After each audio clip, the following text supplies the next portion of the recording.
Bueno, pues buenas tardes a todas y a todos.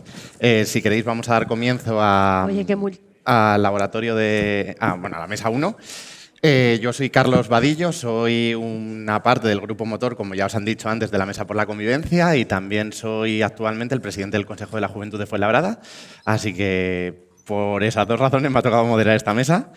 Me acompañan dos pedazos de mujeres, y permitidme decirlo así porque creo que son dos ejemplos a seguir y dos personas de las que podemos nutrirnos mucho en el tema social. Una de ellas es Lucía Sué, que muchos la conoceréis porque es periodista y guionista. Has hecho muchísimo tema de como reportera en Madrid Directo, en El Método Gonzo, en Españoles por el Mundo, y actualmente estás en Aquí la Tierra. En 2017 publicaste tu primera novela y en 2019 publicaste una segunda que por lo visto se va a llevar a la pantalla, según he leído. Y también nos acompaña Margarita, Margarita del Cisne, que ha sido concejala del Ayuntamiento de Murcia, es vicepresidenta del Consejo de la Juventud de España y actualmente eres presidenta del Movimiento de Revolución Ciudadana, ¿no?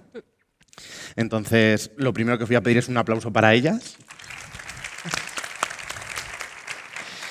Y bueno, Lucía, no sé si quieres abrir tú un poco, que nos cuentes un poco cómo ha sido tu experiencia, porque al final vosotras os habéis visto en algunos momentos de vuestra vida discriminadas o influenciadas por la discriminación racial o os han señalado como mujeres migrantes. Entonces, también cuéntanos un poco cómo ha sido tu trayectoria, cómo te has sentido.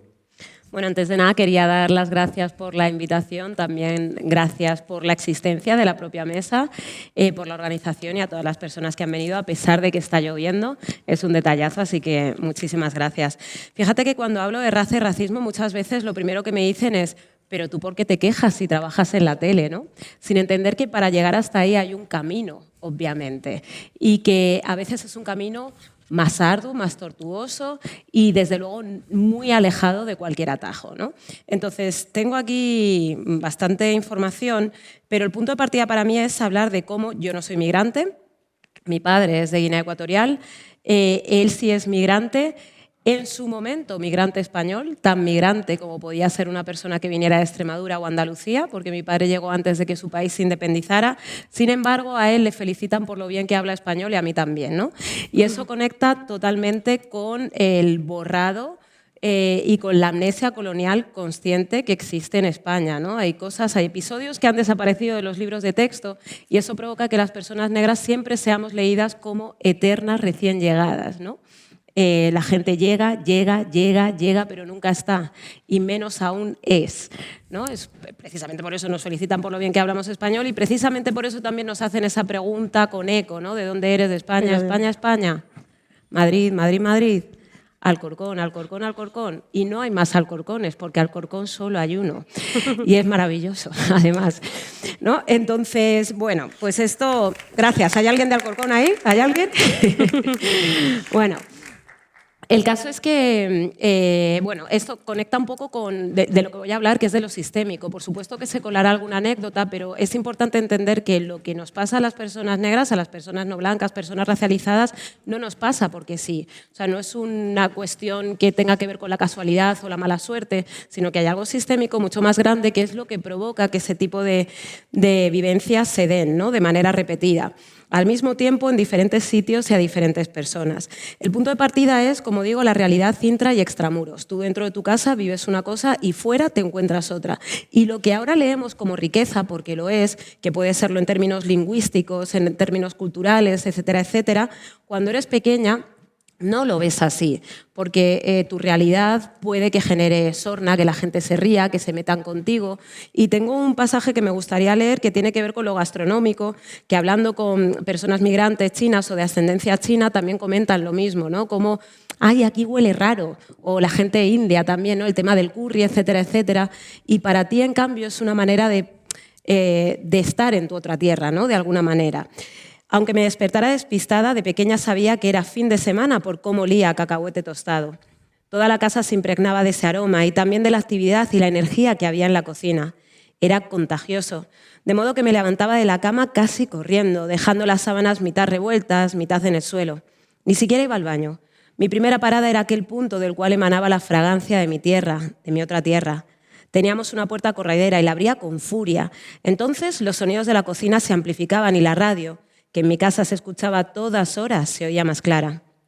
Radio 5, todo noticias, o música centroafricana, ruidos metálicos de cazuelas y de fondo una especie de ronroneo de cadencia constante. Era mi padre moliendo el cacahuete con una botella vacía de color verde. Siempre era la misma, como si nada pudiera alterarse en ese ritual gastronómico. Para mi padre era una forma de matar la nostalgia desde el estómago y también de mostrarnos a las siguientes generaciones, la de los guineoecuatorianos nacidos en España, la de los españoles guineoecuatorianos, la de los hijos del camino, que tenemos 2 culturas o más y que ambas hacen parada obligatoria en las papilas gustativas, ¿no? Ahora lo cuento así. Antes, cuando era pequeña, era parte de mi cotidianidad y los sábados pollo con salsa de cacahuete y los domingos cocido o paella, ¿no? Sin embargo, insisto, cuando salías fuera te encontrabas otras cosas. Yo soy de 1981, hace algún tiempo que dejé de ser joven, pero me temo que hay situaciones que todavía se dan. Por ejemplo, en los colegios públicos se entiende que lo público per se va a ser un lugar en el que desaparezcan todas las diferencias y todo va a ser perfecto, peace and love y la canción de We Are the World, pero no es real. En los espacios públicos se reproduce también la violencia, ¿no? Entonces, los coles son los mismos lugares en donde adquirimos, por ejemplo, un lenguaje que no deja de ser racista también. Merienda de negros, ¿qué pasa? Que soy negro, la lista negra, dinero negro, mercado negro, etcétera, etcétera. Y algunos de estos conceptos además están vinculados y ligados directamente a la esclavitud.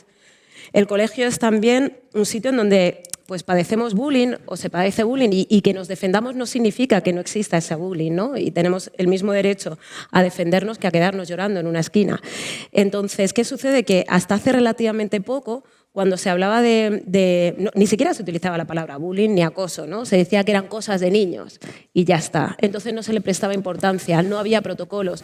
Ahora empieza a haberlos, pero no hay protocolos específicos vinculados al racismo, porque el racismo genera un tipo de bullying específico. Aquí tenemos un caso en la Comunidad de Madrid con Camila, una niña cuyos padres llevaban un montonazo de tiempo denunciando la situación de su hija, que llegó a padecer estrés postraumático, hasta que finalmente denunciaron en un juzgado y ganaron. La Comunidad de Madrid tuvo que pagar, no sé si 15.000 euros, pero es lo de menos, ¿no? Lo importante de esto es cómo se siente un precedente para que se entienda que efectivamente el racismo genera problemáticas muy grandes, por mucho que nos juntemos niños de colorines en el colegio, que en mi caso no era así porque yo era la única niña negra del cole, ¿no? En mi época era diferente. Pero es verdad que igual que el racismo no se cura viajando ni leyendo, tampoco se cura porque nos juntemos, ¿no? De hecho, hay muchos barrios que son interculturales y eso no significa que no sean racistas, de ninguna de las maneras, ¿no? Más cosas que suceden, la adultificación.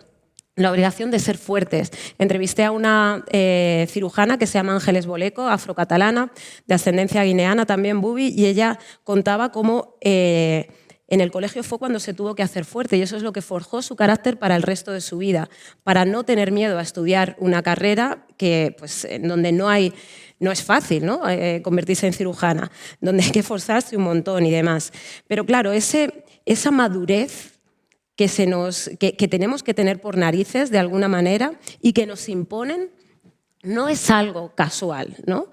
No es algo casual y tampoco es algo que no tenga consecuencias. Y leo, hay un informe del Centro Jurídico de Pobreza y Desigualdad de la Universidad de Georgetown, porque hay muy pocos estudios sobre raza en España, porque no se considera que la sociedad española tenga diversos colores, ¿no? Entonces, como hay muy pocos estudios, tenemos que tirar de otros países. Bueno, según este estudio, hay adultos que asumen que las niñas negras son más adultas y menos inocentes y necesitadas de protección que las niñas blancas. En fin, esto, como digo, tiene consecuencias en términos de hipersexualización de una infancia a la que se infiere una serie de cosas que, por supuesto, no tiene, porque las niñas son, ¿no? Pero hay más. El temario. Los temarios, por ejemplo, ¿en cuántos libros de vuestros coles, institutos, facultades, módulos habéis estudiado a personas que no sean blancas? A mujeres, supongo, muy pocas, ¿no? Yo, Rosalía de Castro, Carmen Laforet, Marie Curie, es que son las mismas ahora, las reinas, ¿no? Y ya está. Pero ahora pensemos, ¿y cuántas personas no blancas? Yo ninguna, ¿no? Hay también un dato, hay análisis de libros de la ESO, una genealogía de conocimiento ocultada de la Universidad de Valencia, es el estudio, así se llama. Solo el 7,5% de las referencias aparecidas en 115 libros analizados de 19 asignaturas hacen mención a las mujeres. Poquísimo. Y ahora pensemos en las mujeres no blancas.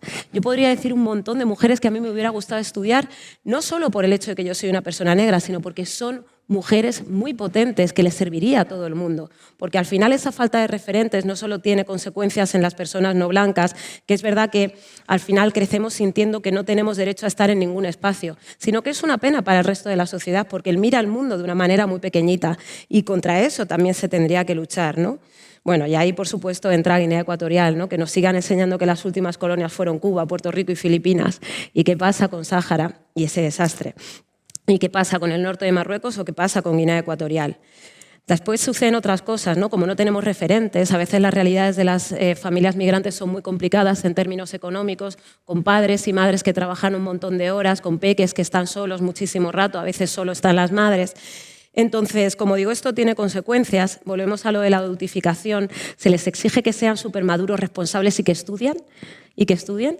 No es tan sencillo. Es depositar sobre los hombros de una persona pequeñita el peso de un sistema que es muy grande. Entonces, es muy complicado que se desarrollen de la misma manera en el ámbito académico. Por otro lado, hay veces que ni siquiera el propio profesorado espera absolutamente nada de estos peques, ¿no? Entonces, si nadie espera nada de ti, pues obviamente tú tampoco. Hay una doble línea, lo decía Carlota Momovela, que es una psicopedagoga afro madrileña. Ella decía que suceden dos cosas. Uno, la profecía autocumplida, nadie espera nada de ti y tú tampoco. Y luego la otra, que es que tienes desde pequeña que deshacer aquello que se supone que la gente piensa sobre ti, ¿no? Entonces tienes que ser sobresaliente, tienes que ser 10, tienes que ser 10 para salir de ese -5 del que partes, ¿no? La gente parte de 0 y tú partes de -5, entonces tienes que ser excepcional para ser considerada normal. Y eso es tremendamente injusto, tiene consecuencias en términos de salud mental, de autoexigencia y demás, ¿no? Y luego, cuando llegamos a la juventud, claro, yo soy de los 80, el tema de la extrema derecha en la calle, que ahora muchas veces parece que es el partido de las 3 letras el que no lo pienso nombrar, el que ha inventado, ¿no? lo que está sucediendo ahora, ¿no? Cuando la realidad es que para nada es algo nuevo. Todo el mundo recordará, y si no lo recordáis, yo lo recuerdo perfectamente porque tenía 11 años, el asesinato de Lucrecia en 1992, una mujer dominicana, migrante, pobre, prácticamente recién llegada, a la que asesinaron en Aravaca. A Lucrecia la asesinaron y en realidad no fue más que el culmen de una escalada de violencia que ya se estaba dando desde hacía mucho tiempo. Entonces, yo tenía 11 años y eso supuso que modificara mi ruta para volver del colegio, porque día sí, día también había problemas en la calle, ¿no? Y de alguna manera recuerdas que en tu caso no es una opción arrancarte la piel, no es, ¿no? Esto lo he hablado hace poco con gente pues, que está en movimientos de izquierdas y tal. A ti te bastaba con quitarte la camiseta o cambiarte el peinado. Yo no me podía arrancar la piel, ¿no? Entonces, como de alguna manera tienes que, no sé si ideologizarte, pero hacerte consciente desde que eres bien pequeña de lo que sucede en la calle, ¿no? Y para nosotras las palabras extrema derecha para nada es algo nuevo. Cuando llega la adolescencia también es cuando empiezan a hipersexualizarte. De entrada, cuando eres pequeña, eres fea, te leen como fea, estás excluida de todo lo que se supone que es bello, de los cánones de belleza, ¿no? Encima, en mi caso, mi madre es blanca, no sabía peinarme, pues iba hecho un finstro, la verdad, ¿no? Pero tampoco ayudaba a la mujer por cómo me peinaba, o más bien no me peinaba. También podía haberlo hecho mi padre, ojo, pero era otro paquete. El caso es que, claro, tú estás excluida de lo que se supone que es ser bello o bella, y de repente, cuando llega la juventud, te hipersexualizan. Todo esto también está muy conectado con el consumo de porno y con una imagen de las personas negras que no nace hoy tampoco. Al final, muchas veces hablamos de la esclavitud y la gente dice que ha pasado mucho tiempo. Sí, pero no tanto, ¿no? España fue el último país en abolir la esclavitud transatlántica en el continente americano en 1886, el último fue Brasil en 1888, pero Brasil no es un país europeo. El caso no es que, o sea, es que no solo no ha pasado tanto, sino que todavía tiene consecuencias. La esclavitud provoca que deshumanicen a las personas negras. Entonces, lo que se utilizó en su momento fue pues decir que no tenían alma, en una época profundamente teocrática. Cuando pasa el tiempo, con la Ilustración llega el racismo científico y con el racismo científico se divide de nuevo a la población. Hay una raza que es la de la creación, la de la lógica, la del pensamiento, otra raza que es la de la fuerza, los instintos irrefrenables, etcétera, etcétera. Es un poco la confrontación entre músculo y cerebro, ¿no? Músculo y cerebro, que todavía se mantiene a lo largo del tiempo y hasta el día de hoy. Obviamente de una manera pues, mucho más light.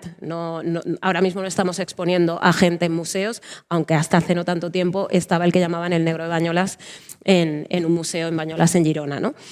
Pero bueno, el caso es que de esa época se mantiene esa hipersexualización por la cual a los hombres negros, cis, muchas veces se les lee como pene con persona detrás, ¿no? Y de hecho todavía sucede, ¿no? Hay mujeres blancas que están con hombres negros y es como, seguro que... Y eso es completamente deshumanizante, no es un piropo, por mucho que mucha gente lo piense, no lo es en absoluto. Y proviene de donde proviene. Y en el caso de las mujeres de las mujeres negras, pues ahí también se bebe de ahí y es como que siempre estamos preparadas, listas, que somos calientes, etcétera, etcétera, ¿no? Y por supuesto esto tiene consecuencias en las interacciones, en cómo se dirigen a nosotras, en nuestra credibilidad cuando denunciamos también. Y esto es importante. Bueno, todo esto se cuela, hay una guía, estaba ahí la profesora, creo que ahora se debe haber ido a otra de las mesas, Patricia. Por suerte ahora, poquito a poco, vamos teniendo estudios. Hay una guía para docentes que se ha elaborado en la Universidad Complutense con alumnado de allí, profesorado racializado, y ya hay algunas conclusiones. El primero que se hizo era en términos de raza y ahora es en términos de raza y de género. Y básicamente estas conclusiones son baja autoestima de las alumnas, que muchas veces estando en la universidad siguen pensando que ese no es su sitio. También bajas expectativas del profesorado, que todavía se sorprenden por ver a un alumnado que no es blanco. Hipersexualización incluso por parte del profesorado. Hay una anécdota a una chica que le dijo un profesor, tú con lo guapa que eres lo que tienes que hacer es buscarte un marido y dejarte de estar aquí en la universidad, ¿no? E invisibilización de contenidos que no sean blancos. O sea, llegamos a la universidad y seguimos igual sin encontrar nada que nos concierna. Bueno, el resto sí que nos concierne, pero creednos, nos concerniría más otro tipo de contenidos o contados de otra manera, que por ejemplo yo creo que ya podemos dejar de hablar de reconquista, de descubrimiento y este tipo de cosas. Bien, y hablando de conocimiento, hay una dificultad para el acceso a los conocimientos, ahora no gracias a Internet, pero cuando yo era pequeña eso no existía. Para poder leer cosas que tuvieran que ver contigo, yo recuerdo, o escuchar cosas que fueran nuestras, yo recuerdo las visitas al aeropuerto una vez por semana para ver si venía gente de Guinea y nos traía cintas de cassette, de VHS, de los programas de música de Camerún para escuchar a San Fantomás, porque era muy difícil conseguir cosas que nos resultaran cercanas, ¿no? O si no, alguien que se iba a Estados Unidos nos traía libros en inglés, yo leo mejor en francés o en portugués, pero ahí hay un componente de clase, porque en nuestra época aprender inglés pues no era como ahora. Somos la generación del hello, how are you, con J, salvo que nos lo hayamos currado mucho, ¿no? Después, o que hayamos podido ir a colegios bilingües o a academias, ¿no? Y ahí hay un componente de clase, como digo, que no siempre en las periferias o en las personas de ascendencia migrante se dan. De adulta, síndrome de la impostora total. Esto lo tenemos todas las mujeres, pero imaginaos cuando nunca esperan nada de ti. Yo digo que muchas veces las mujeres racializadas tenemos un techo de cristal tan bajito que nacemos y crecemos encorvadas directamente, ¿no? No es que podamos ver el techo, es que el techo nos llega por aquí.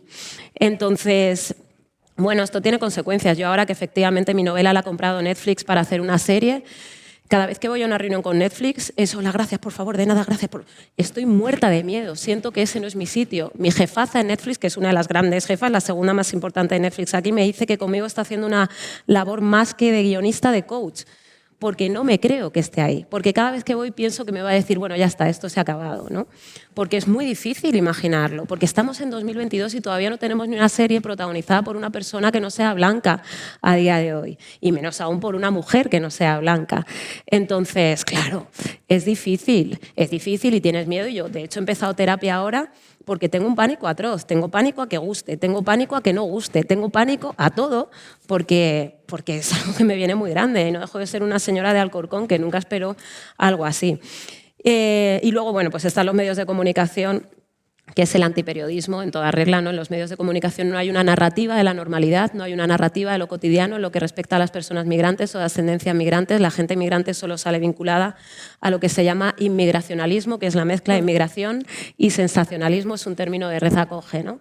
Entonces, eso es lo que provoca que de las mujeres negras africanas solo se habla con las redes de trata y vudú, y poco más. De las personas latinas casi siempre solo se habla, especialmente en la comunidad dominicana, vinculada a las bandas latinas, ¿no? Y que hay del arraigo de la comunidad dominicana, por ejemplo, que lleva aquí muchísimo tiempo, como digo, de la guineana también, ¿no? ¿Qué pasa con la gente que nace, crece, se reproduce o no, muere, trabaja, curre y construye, ¿no? Eso no se cuenta. Yo digo que es muy importante, bueno, no lo digo yo, lo dice Gorsi Edu, que es un artista guineano, multidisciplinar.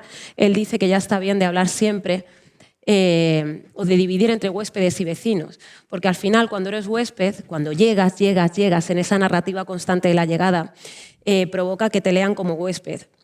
Si tú eres huésped, te agasajan, te dan, recibes. Cuando tú eres vecina, vecino, construyes igual que el resto. Y esto es lo que nunca se ve. Los medios de comunicación retratan masas, nunca individuos. Es una cobertura antiperiodística porque hay qué es, que llega a la gente, pero nunca hay por qué es, por qué llegan. Ni siquiera hay un de dónde, hay una dónde. Ha llegado la patera al muelle de Arguineguín, pero te cuentan que vienen de África subsahariana. ¿Eso qué es? Si comprende más de 40 países con realidades muy diversas. Si te saltas el de dónde, te saltas el por qué. Y si te saltas el por qué, ya hay un problema, ¿no?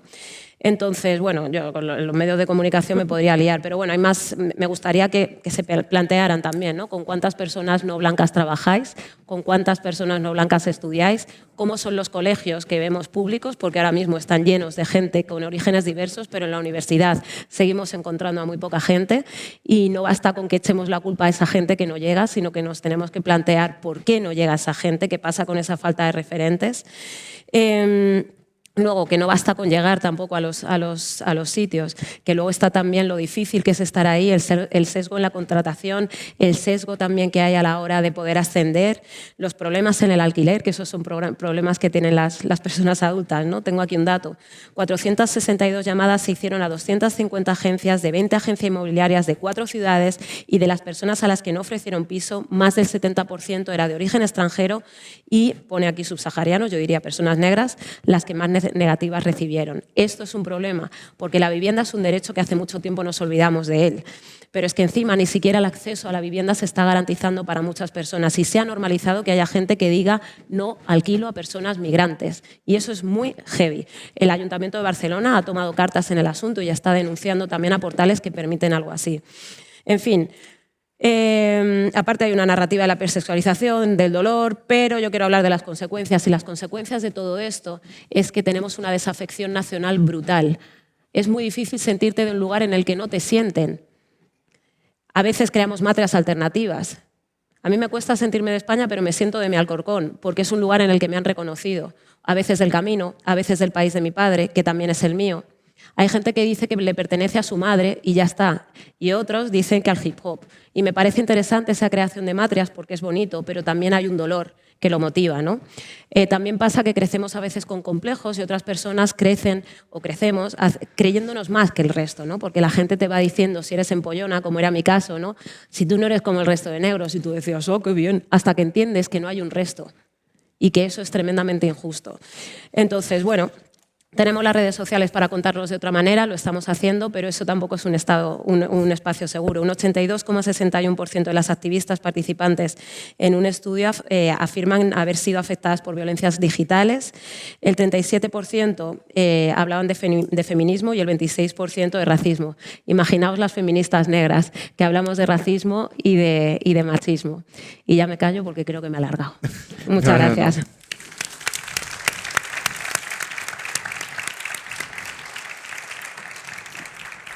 Yo, antes de darle paso a Margarita, sí que os voy a poner deberes a todos y a todas, y es que os han dado un cuaderno a la entrada. Estaría muy bien que, después de las reflexiones también que nos ha hecho Lucía, apuntaseis lo que esperáis de este espacio, las ideas que tenéis o que queréis sacar de este espacio, y luego, cuando termine de hablar Margarita, vamos a tener un espacio de debate en el que vais a poder preguntar lo que queráis, en el que vais a poder incluso sacar a la luz vuestras dudas o vuestras preguntas. No hay una manera errónea de hacer las preguntas, porque siempre es cierto que en estos espacios nos da miedo hablar por el es que no sé cómo se dice. Creo que vamos a decir que estamos como en familia y que sabemos que se va a hacer desde el respeto y si algo no está bien se puede corregir y se puede explicar. Así que por eso, ahora si quieres, pues te hago un poco la misma pregunta, Margarita. ¿Cómo has vivido tú todo esto? Porque además, en este caso, voy a comparar, perdóname, eres más joven que Lucía, no te habrás enfrentado a lo mejor a los mismos problemas, ¿o sí? Soy de décadas diferentes, no pasa nada. Décadas encima, o sea, está haciendo sangre. O sea, unos años no es lo mismo que décadas diferentes. Unos años. Pero No, venga, adelante. Una década. Los 80 y los 90 tampoco nos llevamos tanto tiempo, ¿eh? Entonces, por eso, ¿cómo lo has visto tú? ¿Cómo lo has vivido? ¿Qué experiencias tienes? Bueno, en primer lugar, daros las gracias, igual que Lucía, creo que estos espacios son muy necesarios. De hecho, nos faltan por todos lados, no suelen abundar, así que ponerlos en valor también. Y qué bien que sea ya la tercera ocasión que se celebran y que se sigan ampliando y bueno, pues todo ahí el reconocimiento a ese trabajo que es muy necesario. Y también el compromiso institucional. Creo que es muy importante que, bueno, que la gente, además de inaugurar las sesiones, se quede a escuchar las cosas. Eso a mí es algo que personalmente me llama la atención porque por lo general no se hace. Suelen dar la introducción inicial y marcharse. En todo caso, gracias por quedaros aquí, tomar buena nota y seguro que poder desarrollar esas políticas públicas tan necesarias. Luego, para mí, se lo decía a Lucía, esta mesa me hacía especial ilusión, pero también un poquito de responsabilidad, porque Lucía para mí es un referente. Y de por hecho, la edad. no con la edad, con el contenido y también con su compromiso, ¿no? Luego, conforme intervenía, yo decía, bueno, es que ya estoy en otra sesión de terapia otra vez, igual que cuando leía su libro. No sé si habéis leído Hijas del Camino, pero leedlo, que seguro que os vais a sentir identificadas en varios momentos, porque antes en la previa estábamos hablando algunas compañeras que estamos participando en este espacio y a veces vivimos las experiencias desde la soledad y luego compartirlas con otras compañeras, con otras personas, te das cuenta que efectivamente esas experiencias son compartidas y que a más personas nos pasa, porque evidentemente además vivimos en una sociedad que es profundamente racista y como lo atraviesa todo, tal como ha hecho una lectura maravillosa Lucía, pues evidentemente nos traspasa, ¿no? Bueno, mi historia vital, que no voy a contar únicamente lo vital como separado de lo estructural, porque creo que eso no se puede entender una cosa sin la otra. A diferencia de Lucía, yo sí soy migrante y llegué a España con 10 años.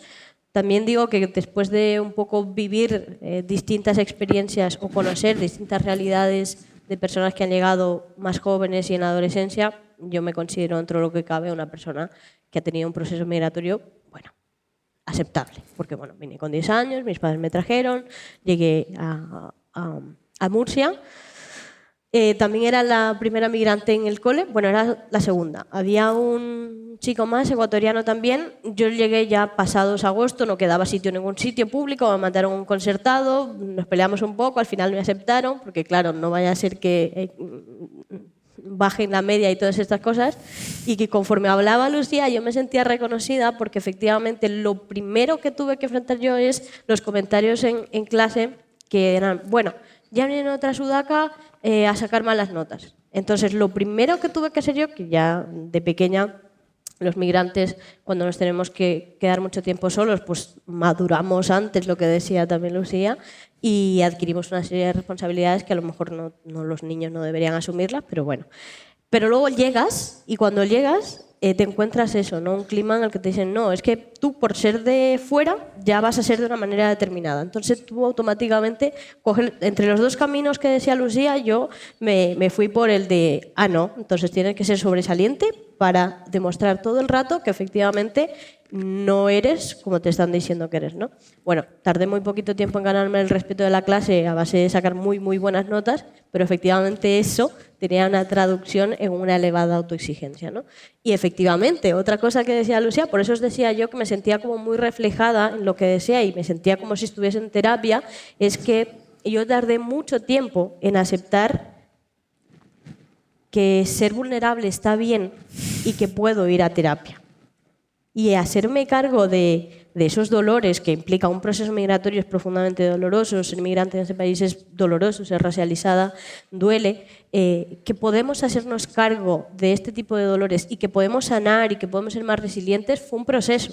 Fue un proceso muy importante vitalmente para mí, porque entre otras cosas, bueno, pues yo seguí y ya empecé a, como sacaba muy buenas notas y estudiaba mucho y era una empollona, entonces, bueno, pues pronto me asocié, empecé a dar clases particulares a niños que no podían permitirse pagar otras clases, digamos que las injusticias siempre me han dolido, ¿no? Entonces esto me llevó a asociarme con otra gente y a ir buscando lugares desde los que transformar una realidad que me resultaba profundamente injusta, pero que tampoco me quería quedar como al margen de intentar transformarla. Entonces siempre busqué ese camino. Lo iba encontrando también porque lo colectivo siempre nos ayuda a resolver los problemas, ¿no?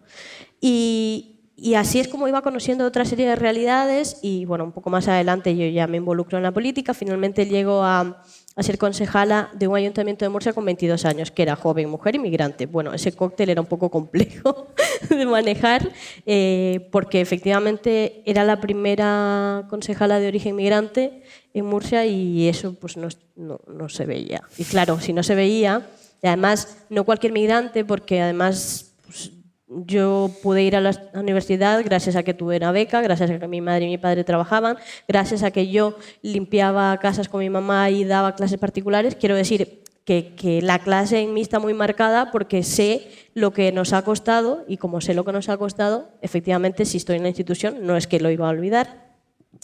Y yo cuando entré al ayuntamiento, una de las cosas que vi es que faltaba mucha gente como nosotros ahí. Y esto no es casual y es que los migrantes en este país pues tienen sus derechos políticos en la gran mayoría negados, ¿no? Por eso hay una ILP que solo faltan 50.000 firmas, así que ayudad a tope para conseguirlo, que pide que 500.000 de personas que que se encuentran en situación irregular pueda tener sus papeles, porque además no tener significa someterte a una espiral de exclusión de las más crueles que existen, porque es en cascada todo, ¿no? Como decía Lucía, si ya el racismo te condiciona a acceder a la vivienda, si no tienes papeles no puedes acceder a un contrato laboral, si no puedes acceder a un contrato laboral no puedes acceder a una vivienda, es todo el rato ir en el ejercicio de la supervivencia constante, con todo el impacto, no solo a nivel vital que significa en condiciones materiales, sino también mental, ¿no? Esa incertidumbre diaria de buscarte la vida para ti y para tus hijos. Y de ese 500.000 de personas, 1/3 son menores de edad. Entonces, bueno, ahí hay que hacer especial hincapié en esto. O sea, yo era muy consciente de que efectivamente fui la primera migrante concejala en Murcia, pero que mi gente, pues no toda, ni siquiera podía votarme, ni siquiera... de hecho, en la campaña vivimos un proceso muy bonito porque parte de mi trabajo era hablar con todas las comunidades y ellos no querían hablar simplemente porque decían que si no tenían derecho al voto, pues no los interpelaba y esto es un problemón, ¿no? Entonces, bueno, hicimos como un trabajo también de construcción de programa desde ellos mismos, desde los espacios, porque, bueno, votar es un derecho al que hay que conquistarlo sin duda alguna, pero que habían otros espacios para construir barrio, construir vecindad, sorteando eso, ¿no? Sin renunciar a conquistar ese derecho, claro. Pero sí es verdad que todo el rato, todo lo que nos rodea nos recuerda que efectivamente de dónde venimos y eso nos obliga también necesariamente a mirar las causas estructurales. Hicimos cosas en el ayuntamiento las que pudimos. Hablaba la concejala, la teniente de alcalde en su intervención de campañas que se han intentado impulsar en otros espacios, como las de Stop Rumores, porque es una realidad. O sea, parte de ese discurso que se configura se basa en rumores, quiero decir, muchísimo de ellos. Y bueno, también buscaba comprometer al sector empresarial para que pues en los bares, en los sitios, igual que hay pues las servilletas en contra de la violencia machista, pues también exista en contra de los bulos, de la xenofobia y del racismo, ¿no? Y ya aquí en este punto quería hacer como una pausa porque, claro, el tema en España, por ejemplo, y en comparación, Este país ha tardado como mucho tiempo, pero al final pues, asume que vivimos en una sociedad machista y que como tal hay que actuar para revertir esta cuestión. Pues con el racismo no pasa. Tú le dices a alguien, España es racista, y dice, no, tú eres racista. No, es que tengo un primo negro o un amigo negro, no sé qué. Existe, o sea, es como una cosa políticamente incorrecta decirlo incluso en los espacios y la gente, en cuanto lo dices, tiende a justificarse, en plan... bueno, pero yo no lo soy porque no sé qué y no sé cuánto. Y es como, bueno, no es una acusación hacia ti como persona, es un reconocimiento a una estructura que está operando de forma permanente. Y ya no solo a nivel de España, sino globalmente, ¿no? El norte se desarrolla por los recursos que se extrae del sur. Y luego hacemos las vallas más grandes, los muros más grandes, pero al final esa gente viene en busca de las oportunidades que les hemos negado en sus países, ¿no? Esto globalmente opera permanentemente, porque el sistema económico es así. Entonces, este tipo de cuestiones conviene tenerlas muy, muy presentes. Repaso brevemente un par de cuestiones más así a nivel vital, para también dar espacio luego a la reflexión y al debate, que creo que puede ser bastante interesante escucharnos.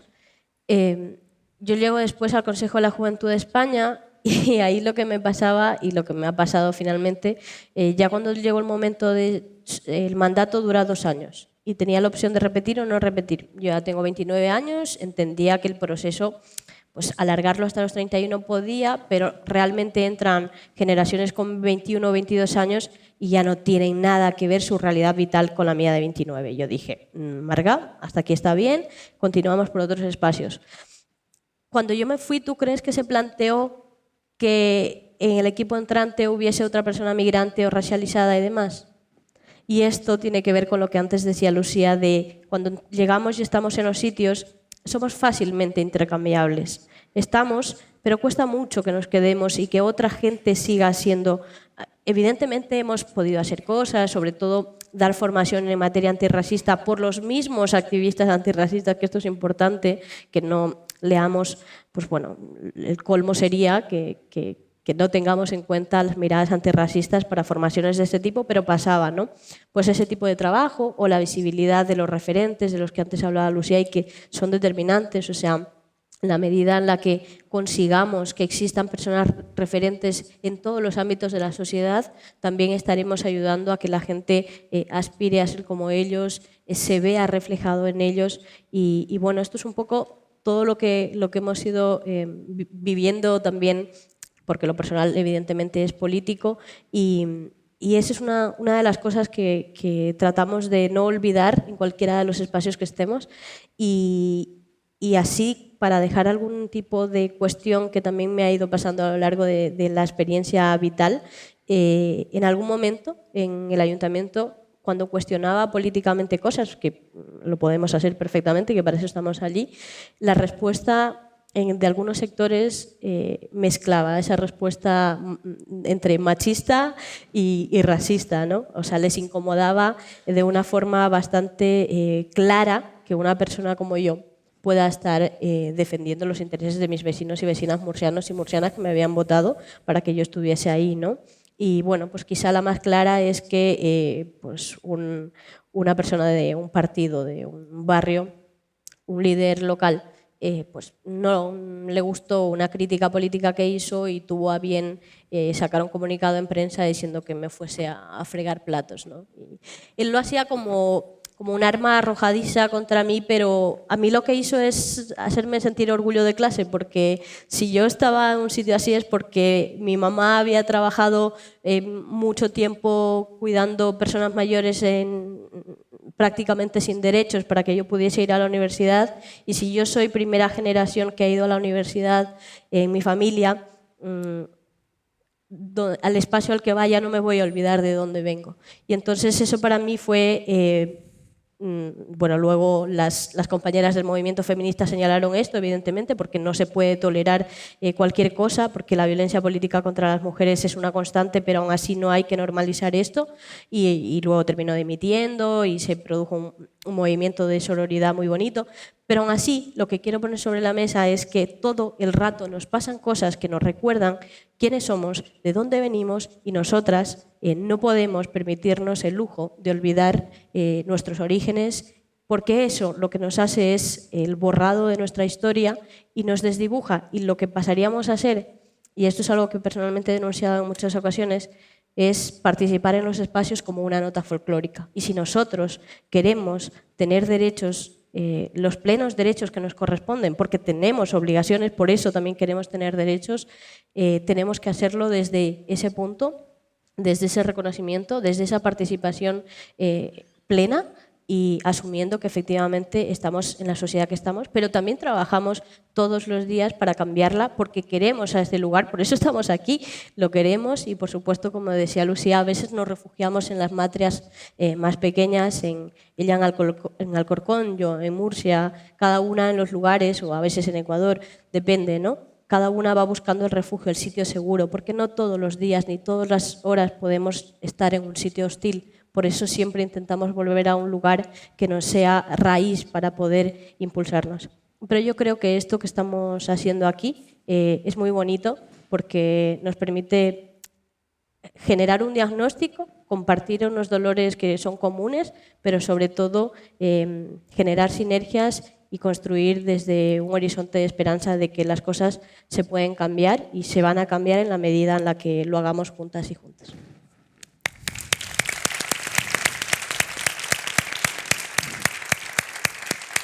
Muchísimas gracias, Margarita, porque creo que también tu discurso puede inspirar a muchas mujeres, al igual que el de Lucía, y también creo que puede haber generado algunas dudas.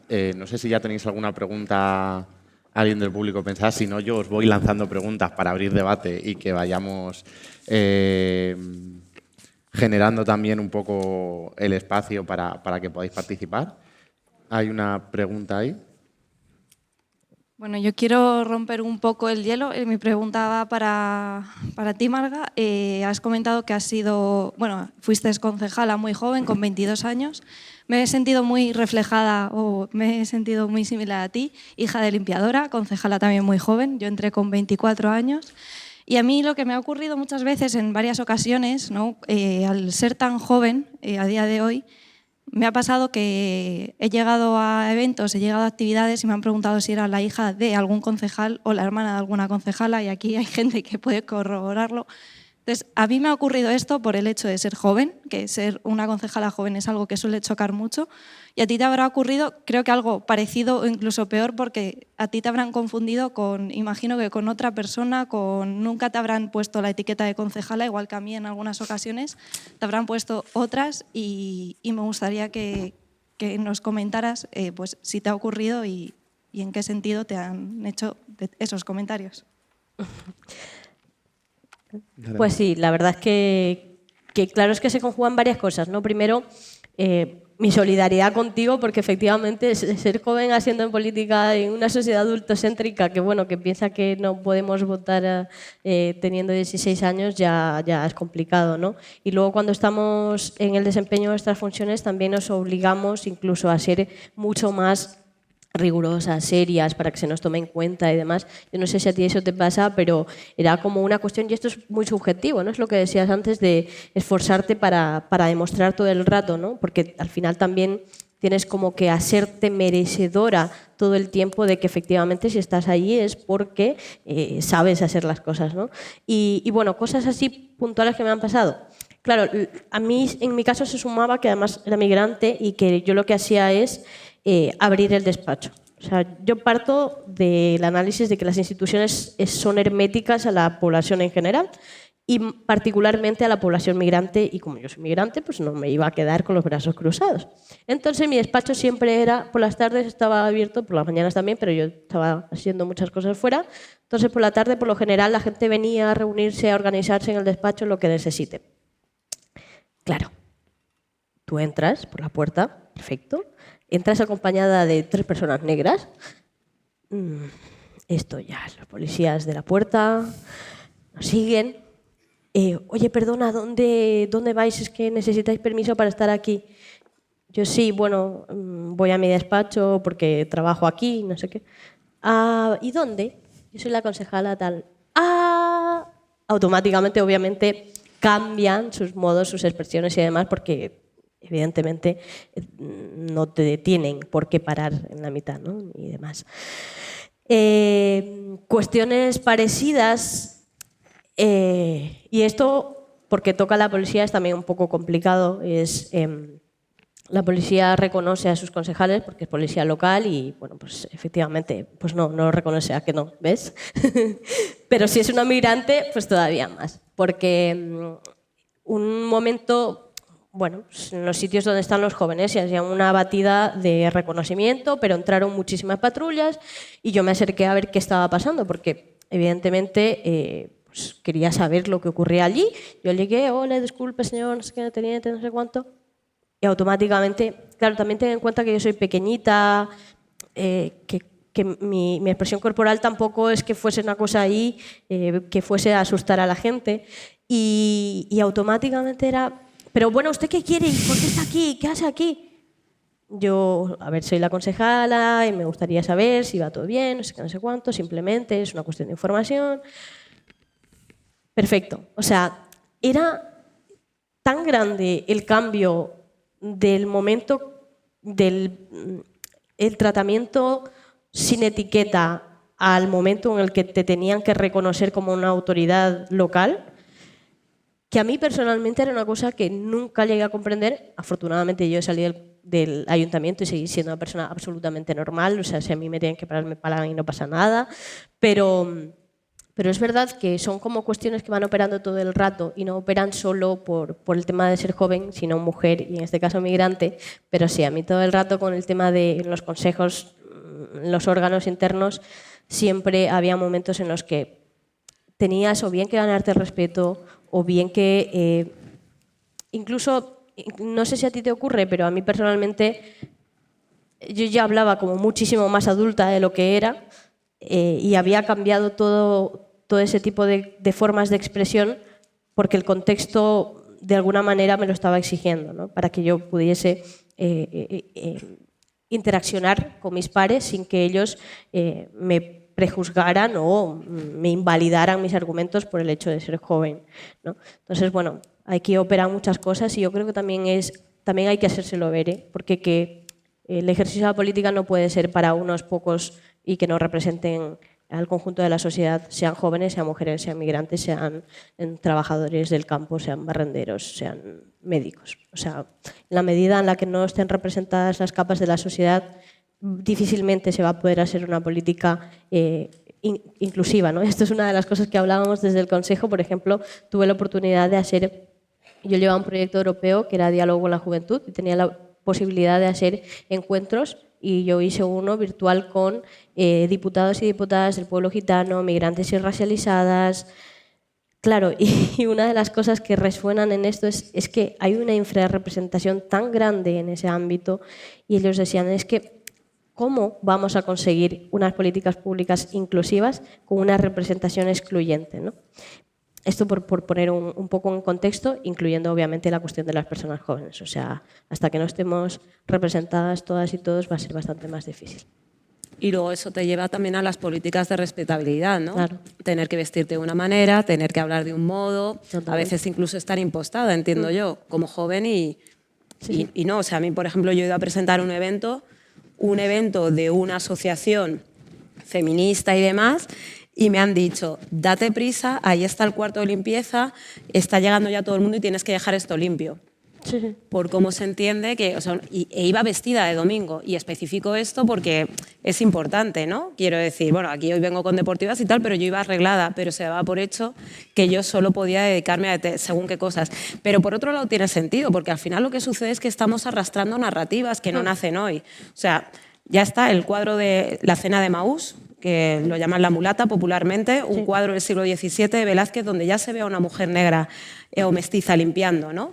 Entonces, eso es lo que tiene también la gente en la cabeza. De alguna manera es como que tienes que estar deshaciendo estereotipos constantemente en tu día a día, también en el trabajo.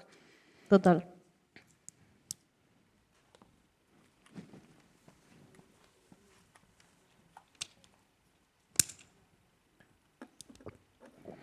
Buenas tardes. Yo soy Nirka de la Rosa, soy de la Asociación Dominicanos en Fuenlabrada.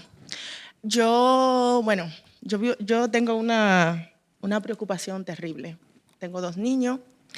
Me he dado cuenta hace como 3 años, me di cuenta que por mucho esfuerzo que uno haga, por mucha formación que uno como inmigrante tenga, la sociedad, esta sociedad española, no te ve como, no valora esos conocimientos que tú puedas tener. Déjame ver, en el 2021, nuestra asociación, nosotros elaboramos un proyecto intercultural, donde invitamos a una profesional nuestra, dominicana, una ilustradora. Fue un proyecto que lo organizó nuestra asociación, nos lo financió el ayuntamiento. Yo tengo un círculo de amigos. Le comenté a Lola, que es una trabajadora del ayuntamiento, le dije, bueno, pues resérvame unas 10 plazas, porque tengo unos 10 niños en mi grupo, de españoles nativos. Y ellos de seguro que van a ir, eso es seguro, eso no tengo, lo daba por hecho. Luego, cuando fuimos desarrollando la actividad, que le mando el enlace, le digo, bueno, aquí está el enlace, es una actividad muy chula, va a venir una ilustradora dominicana, es una persona con una capacidad, increíble. Bueno, se la presenté de la mejor manera. Puede creer que no se inscribió ni un solo. Y son mis amigos. Luego se desarrolló la actividad. De manera jocosa, al otro día me comentaron los padres, ¿y cómo escaparon?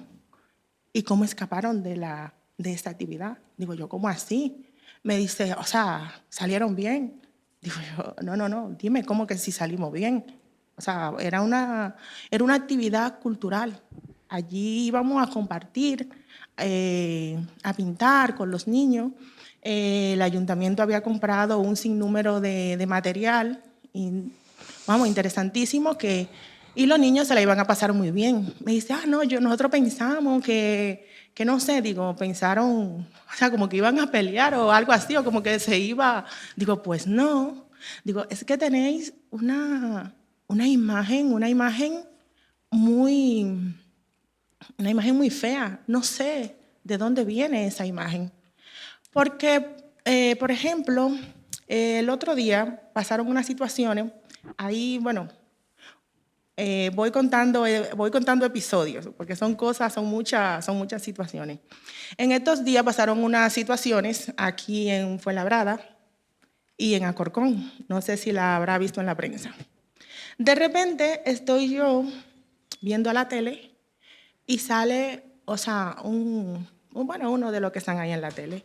No, es que esos jóvenes, ellos tienen la nacionalidad española, pero no son españoles, porque es que tienen su cultura violenta.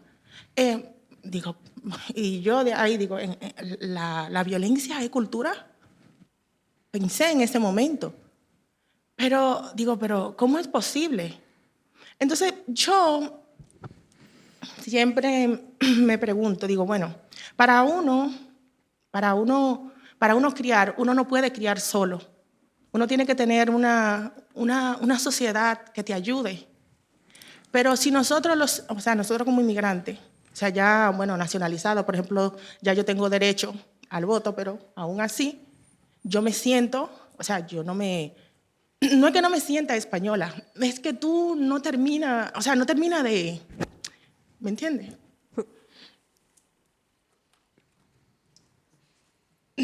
Perdón.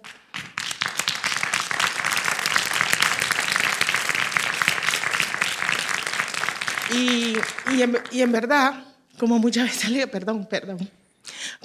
le comento a Javi, es una situación que a mí me preocupa. Me preocupa no por mí, me preocupa por mis hijos.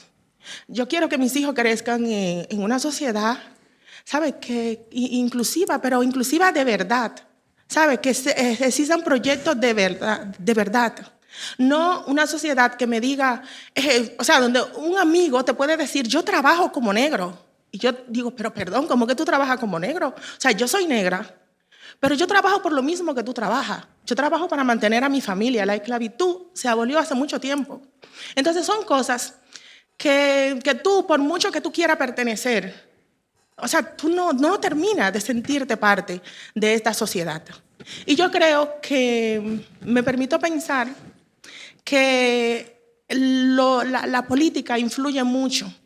Porque era como comentaba el año pasado, aquí mismo, yo digo, pero si es que tú ves el Consejo de Gobierno y tú no ves a un negro, tú no ves a un latino.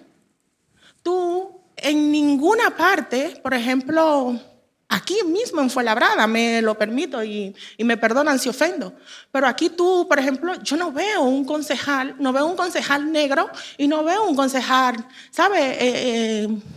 ¿Sabe? Migrante. Entonces esas son cosas que yo creo que hay que cambiarlas. Si queremos realmente cambiar la sociedad y hacerla diversa, inclusiva, hay que empezar por ahí, creo yo. Muchas gracias.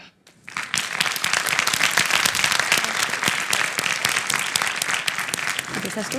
Yo voy a meterme un poco en el debate también, pero también lo que nos pasa, o al menos lo que hemos detectado nosotros, es que muchas veces nos cuesta que la población migrante sea la que dé un paso al frente, porque con los jóvenes, voy a hablar desde el punto de la juventud, nos pasa que no creen que estén suficientemente preparados, ni tienen la suficiente confianza, como estábamos hablando antes, para poder estar ahí y ser alguien.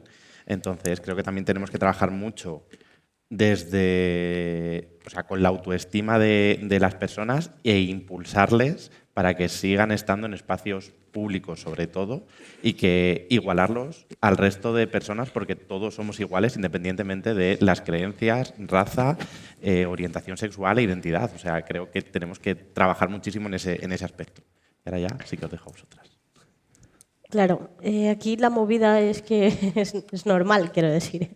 La desconfianza es una cosa que también se aprende y que luego se hereda y que, por ejemplo, o sea, yo lo voy a poner como un ejemplo muy claro, ¿no? O sea, que lo vamos a ver con mucha claridad. Una mujer migrante en situación irregular que sufre violencia de género, ¿creéis que va a ir a denunciar a la policía?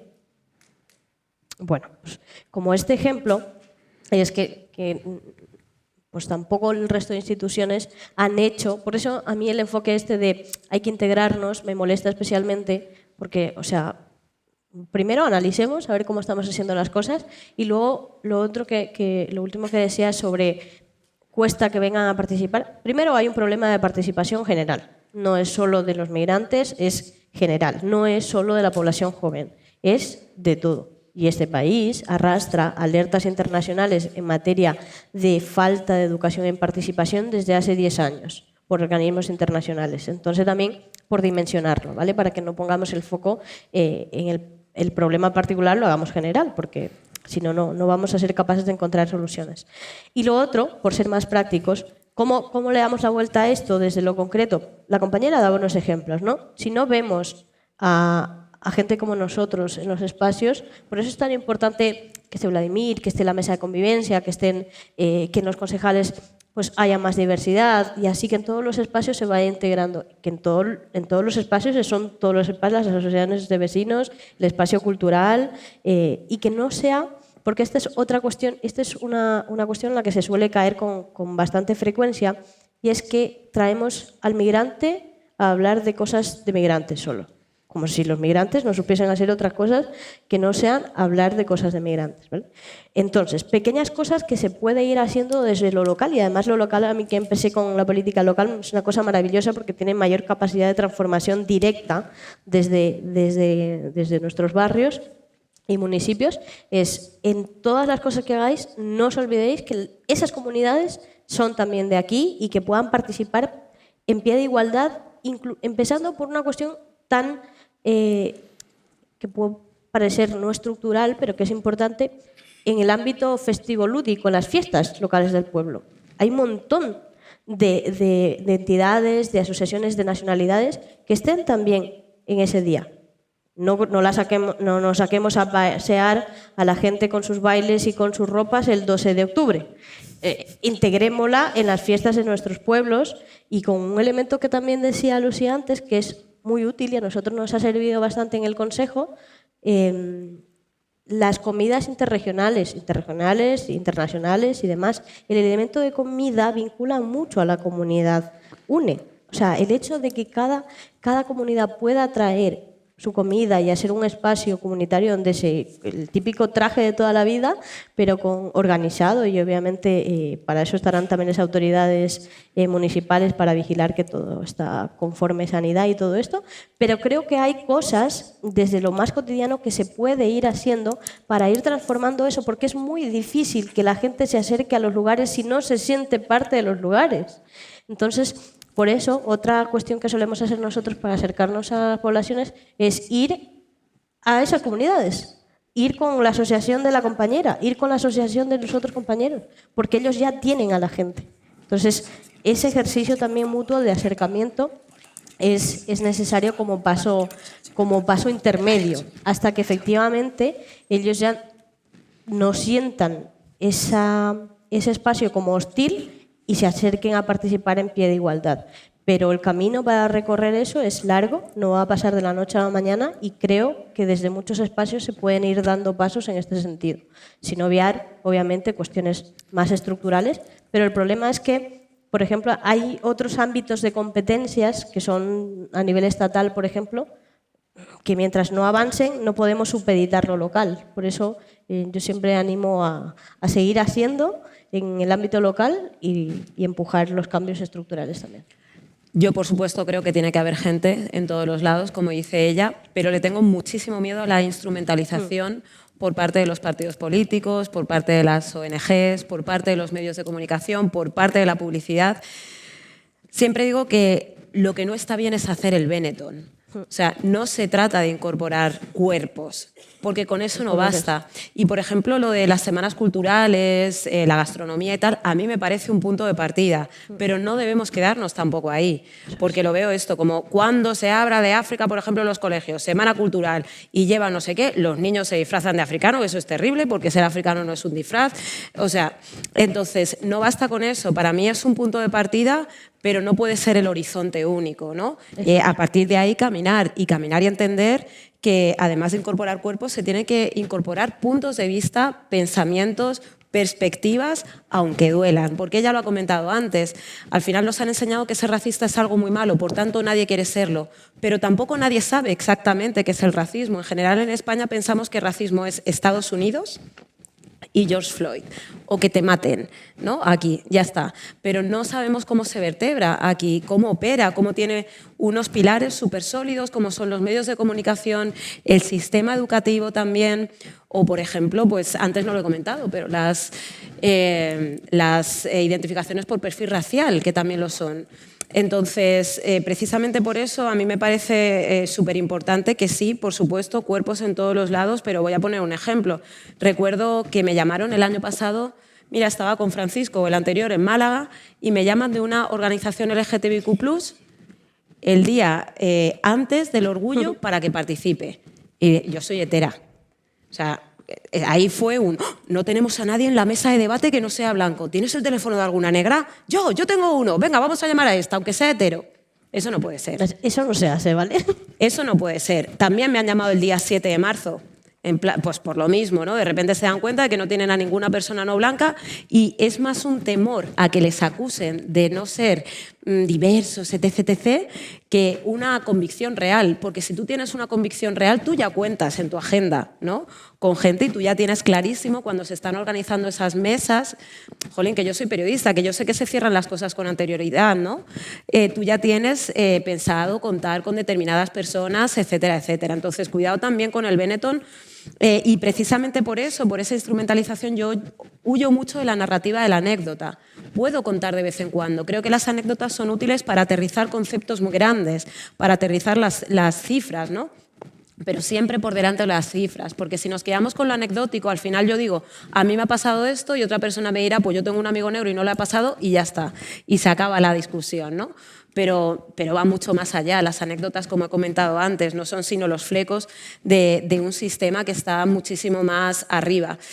Según decía, bueno, lo has comentado tú antes también, y precisamente por eso es importante que no nos inviten solo para hablar de racismo o de inmigración, porque de alguna manera nos están encerrando en el pasaporte a quien sea de fuera o en la piel a gente que también padece la crisis climática, la sequía, por tanto, que hemos tenido hasta el día de hoy, parece ser, que también va a las fiestas de los pueblos, que también le gustan las croquetas, que viaja, etcétera, etcétera, etcétera, ¿no? O sea, también se nos debe llamar y se nos tiene que llamar como fuentes expertas, como personas que tenemos una profesión, un oficio, que somos vecinas, que somos vecinos, etcétera, etcétera. Y por otro lado, ella lo comentaba, ¿no? A mí me parece tremendo cómo estamos abocadas constantemente al discurso de la réplica y cuánto tiempo nos hace perder. Al final nos pasamos todo el rato diciendo, es que nosotras no somos esto, no somos esto, no somos esto, porque los medios de comunicación lo que nos lanza y lo que al final está haciendo es conformar la manera, ¿no?, en la que nos mira la sociedad, el imaginario común. Pues que las personas migrantes son tal, que las dominicanas son no sé qué, que las guineanas son no sé cuántas, que las ecuatorianas son bla, bla, bla.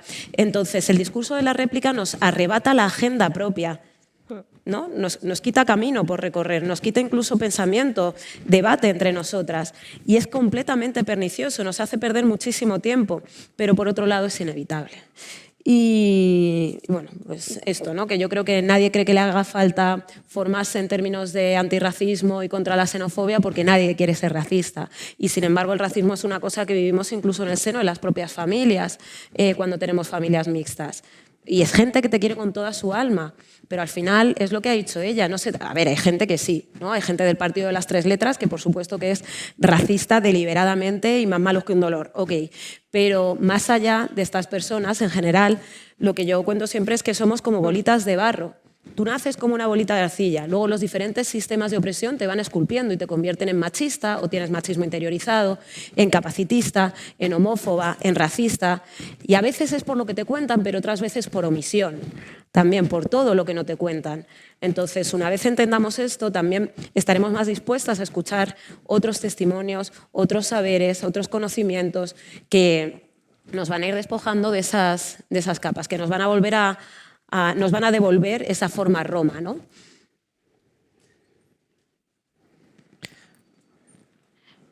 Hola, yo soy Sofía, soy de Trotamundos, yo tengo 20 años y estoy en tercero de estudios internacionales y de hecho, escuchando vuestras historias, o sea, había momentos en los que literal se me han llenado los ojos de lágrimas porque yo, por ejemplo, entré en mi carrera porque yo soy de familia colombiana y yo lo que he escuchado en mi casa toda la vida es que a nosotros nadie nos escucha y nadie nos ve. Entonces yo de pequeña dije, yo tengo que hacer algo y tengo que cambiar. Entonces esa narrativa de simplemente por el hecho de que tú estás aquí tienes una posición más privilegiada que los otros, que soy yo al final, tienes que salir adelante con esto. Y también se oye siempre esto hablando de la autoexigencia, el discurso de esta es la que nos va a sacar de pobres, porque es la latina que ha decidido que va a estudiar y que va a acabar en la ONU. Y también una cosa que me ha parecido muy interesante que habéis dicho, hablando sobre la experiencia de cuando querías entrar a tu oficina con otras 3 personas negras y tal, el otro día hablando con una amiga, su novio es magrebí y es boxeador y le conocen un montón en su barrio, siempre que llega a casa, él siempre le están esperando a la policía para registrarle, para lo que sea, detrás suya siempre está. Y quería añadir una dimensión más del racismo que me parece muy importante, que es que el racismo acaba convirtiéndose en valores culturales de tu propia familia. Porque él se autoconvence diciendo, no, es que a mí me están parando por el chándal, por las pintas que llevo y por con quién voy. Nunca para su familia, porque es básicamente nuestro último consuelo. O sea, tú vivir con el pensamiento de que siempre te están parando por algo que eres tú, en plan, yo no me puedo quitar mi raza, yo no puedo quitar quién soy.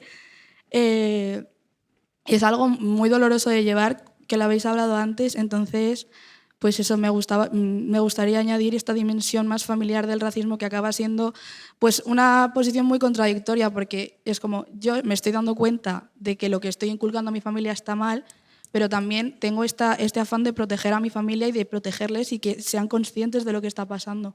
Entonces, pues nada, simplemente añadir eso.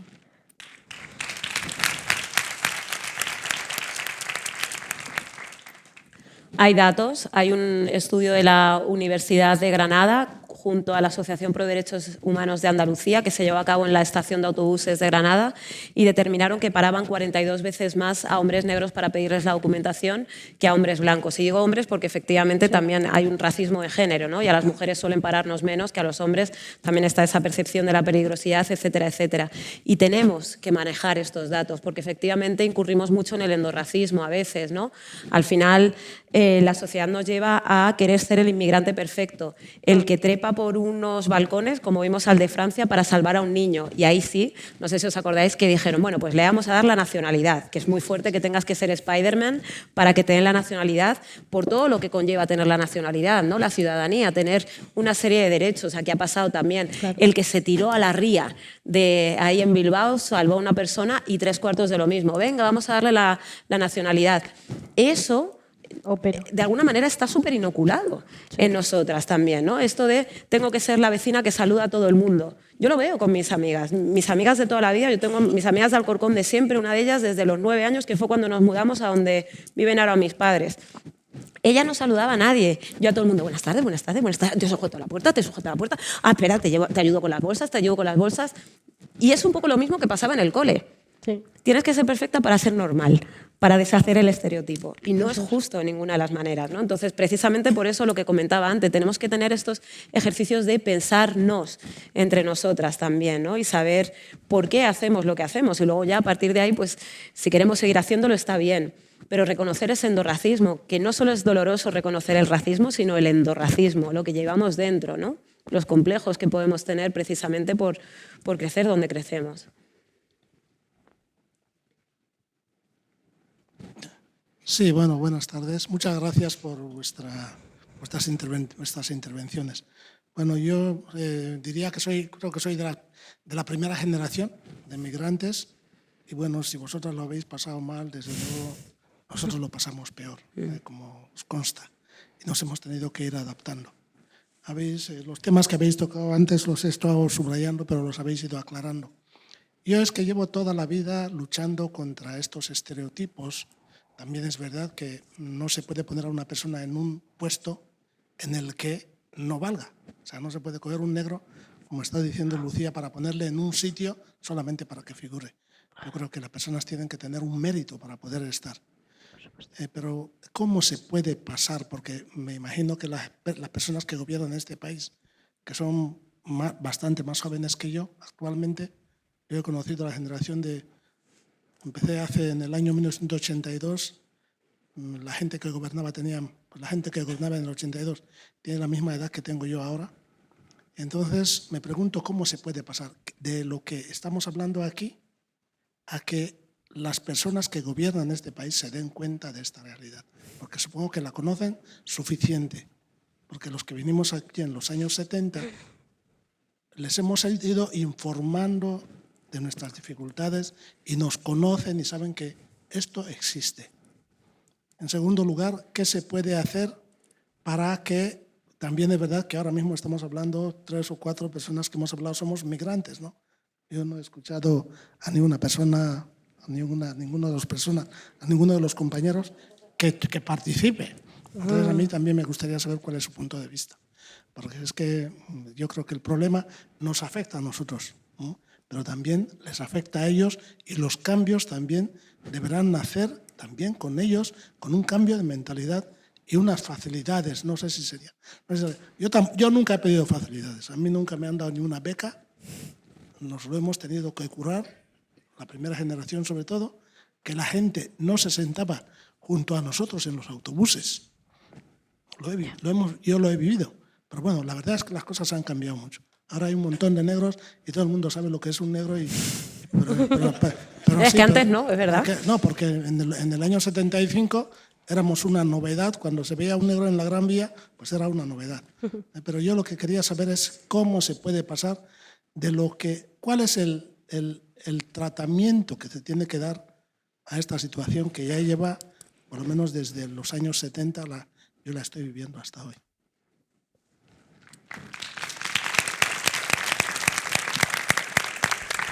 Yo lo que sí que os voy a pedir a todas y a todos es que seáis concisos en vuestras preguntas ahora, porque nos quedan 10 minutos y es que a las 8 justo cortamos. Entonces, por eso, para que el mayor número de palabras sea posible. Tú eres la política. Sí. Pero no sé si... ¿vais a recoger más preguntas ahora del tirón? Sí, vale, vale. Sí, vale, sí, vale. Tenemos 10 minutos. Vale, perfecto. Que nos da. Hola. Hola, buenas. Me llamo Sara, soy estudiante de Integración Social y me gustaría hacer una reflexión, ¿vale? Yo tengo un poquito la sensación, así a rasgos generales, que dentro de la clase obrera, que además me encanta que tengáis esa conciencia, les interesa que estemos un poquito como divididos. Tú me vas a quitar el trabajo, yo a ti te voy a hacer esto, que somos racistas los españoles, no hay que negarlo. Pero como que desde ciertos estamentos no les interesa que se lleve a cabo una integración real, porque sería como tenernos a todos como una fuerza de combate, una clase obrera. Y bueno, pues básicamente eso, que les interesa desde ciertos estamentos dividir un poquito para tenernos entretenidos y que no estemos pensando en cosas bastante más importantes. Básicamente era eso. Gracias.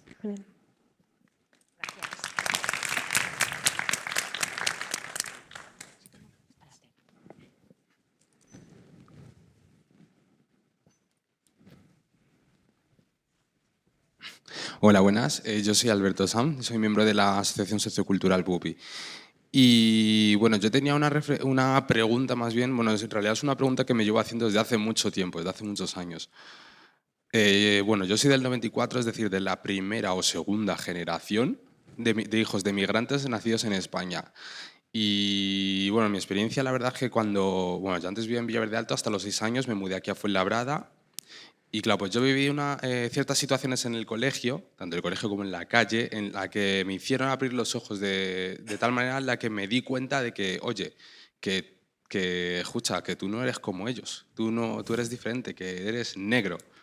Es decir, fue en ese momento en el que yo me di cuenta de que era negro, no por el mero hecho de color de piel, sino todo lo que conlleva detrás, esa carga que lleva. Entonces, mi pregunta es, ¿cómo preparar a la próxima generación de migrantes, ya no solo de negros, sino de latinos, magrebíes, etc.?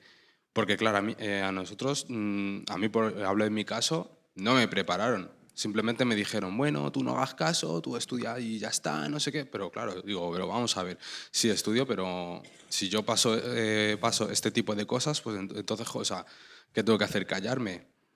Y ya no solo eso, sino además también, como había dicho antes Lucía, sobre el temario educativo, que en historia nunca hablan de la historia de África ni nada de eso. Entonces, les hacen creer que, bueno, que la historia de África comienza en la esclavitud. Entonces, mi pregunta es esa, ¿cómo preparar digamos, a nuestros pequeños, a nuestros futuros hijos cuando los tengamos? ¿Cómo prepararles para que sepan defender ahí afuera? Muchas gracias.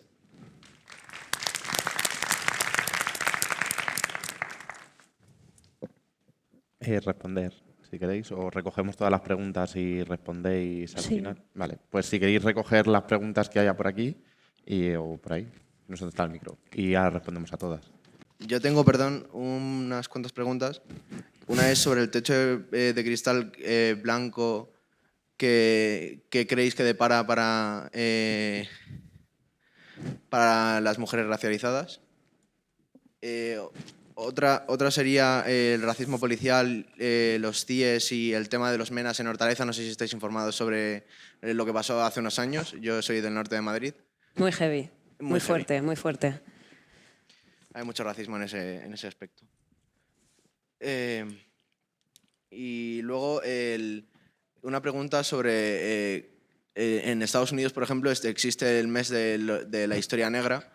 Y me parece que no debería de ser solo un mes, sino que debería ser una asignatura más, ¿no? O sea, al igual que se estudia historia de España aquí en este país, se debería de estudiar toda la historia, ¿no? No solamente el tema de lo que hicieron, o sea, cómo vemos nosotros, por ejemplo, el 12 de octubre. No, o sea, en plan, el 12 de octubre fue una masacre que irrumpió con un montón de personas nativas y que, bueno, en fin, es que me pongo negro hablando de ese tipo de cosas. Perdón, joder.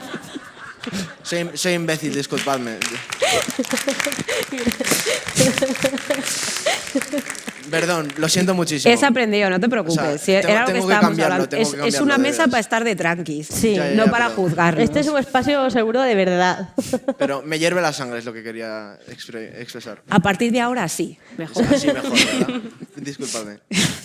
Y bueno, una anécdota que tuve en las fiestas de la Lipa, no sé si alguna vez habéis estado, que estaba saliendo del metro nada más, había 4 policías nacionales y vi cómo paraban a 4 grupos de personas latinas sin tan siquiera ver que hacían nada, simplemente por el color de piel o por sus pintas.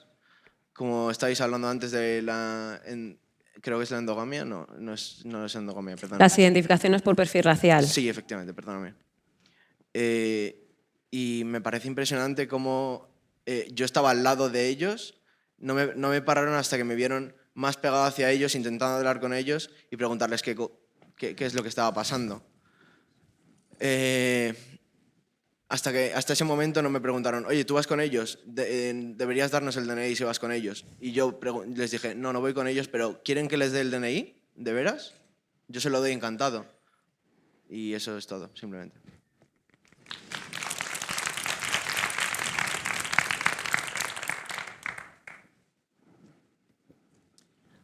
Hola, ¿se oye? Vale, perfecto. Yo igual, no quiero lanzar una pregunta, sino vamos a decir una reflexión, por llamarlo de alguna manera. No sé si lo habéis comentado, que yo he llegado tarde, perdón por ello, de hecho. Hoy mismo, al hilo de lo que decíais al principio, allí en la mesa, ha salido la noticia de un inspector jefe que en un mitin de un partido de color verde se ha dedicado a decir que todos los delitos cometidos en España, todos, son por extranjeros. Que los españoles hace años que no cometen delitos. ¿Por qué digo esto? Porque lo que decías del tema de que nosotros no damos el paso, etc. Mira, nuestra vida, nuestra existencia es una lucha diaria. O sea, todos los días hay una dosis más, hay otra pelea más, hay otra piedra más con la que lidiar. Si la incidencia política que estáis haciendo aquí, entre todos, que hacemos desde la mesa de convivencia, etc., llega a la maquinaria esta de poder, ¿vale? Fuerzas de seguridad y suelta un bulo como este, ¿vale? Gente que tiene poder, gente que tiene, vamos a decir así, una institución con tanto carisma, con tanto... exactamente, con tanta influencia. O sea, ¿cómo podemos luchar contra eso realmente desde abajo? O sea, quiero decir, para poder luchar contra esto no podemos hacerlo solos. O sea, es un trabajo mutuo nuestro de comprometernos más pues, con proyectos, como bien habéis dicho, ¿no? Pues de dar ese paso, que no nos atrevemos, etc., pero también de la otra parte. Porque a nada que cualquiera de nosotros avanza un poquito, siempre hay algo que lo va a tapar, que lo va a tachar, que lo va a apartar, y va a ser otra vez empezar de cero. Entonces, cosas como esta y muchas otras que van saliendo son las que también impiden ese avance, esa confianza en nosotros mismos para decir voy a luchar sí o sí contra todo esto. No sé si me he explicado, no sé si se me ha entendido bien, perfecto, pero para que se vea. Gracias. Os estáis viniendo arriba justo al final, como pasa siempre, ¿eh? Ya. De hecho, no sé si deciros que cogemos una pregunta más y respondéis porque no podemos... O sea, son y 57 y... Hola, buenas tardes. Soy Sara, de Asociación AMIA, que solamente quiero añadir una cosa que de inmigrantes. Somos inmigrantes, recibimos mucha ayuda. Un día yo, por ejemplo, una policía que yo pensaba que me va a proteger a mí, me dice esa palabra, vosotros recibís mucha ayuda. O sea, inmigrantes solamente recibís ayuda. Entonces, yo me ha parado policía con el coche. 2. Uno estaba buscando el coche y registrar el coche, el otro hablando conmigo. La pregunta era, ¿cuántos hijos tienes? Yo tengo 4 hijos. Ah, claro, porque recibes mucha ayuda. Lo siento mucho, pero eso, o sea, a mí me ha dado una vergüenza total. No es que tener 4 niños significa que cojo ayuda o recibo ayuda. Esa palabra a mí me ha dado vergüenza. Me ha chocado muchísimo. Esa parte. Y otra cosa también, las mujeres en general, las que llevan el velo, suelen tenemos muchísimos problemas, o sea, sobre todo en el trabajo. Y ahora mi hija, por ejemplo, quiere hacerlo, pero tiene miedo. ¿Cómo va a hacer? Ella trabaja, por ejemplo, ahora estudia enfermería y me dice, quiero hacer el velo, pero no sé cómo voy a afrontar, luchar contra esto. O sea, si vas a cualquier trabajo, te dicen el velo o no. Y ahora hasta ahora estamos mirando en institutos, tampoco dejan a las chicas entrar con el velo. Entonces no sabemos cómo podemos afrontar ese gran problema. Para nosotros ya es tarde, pero a lo mejor para nuestros niños. Gracias.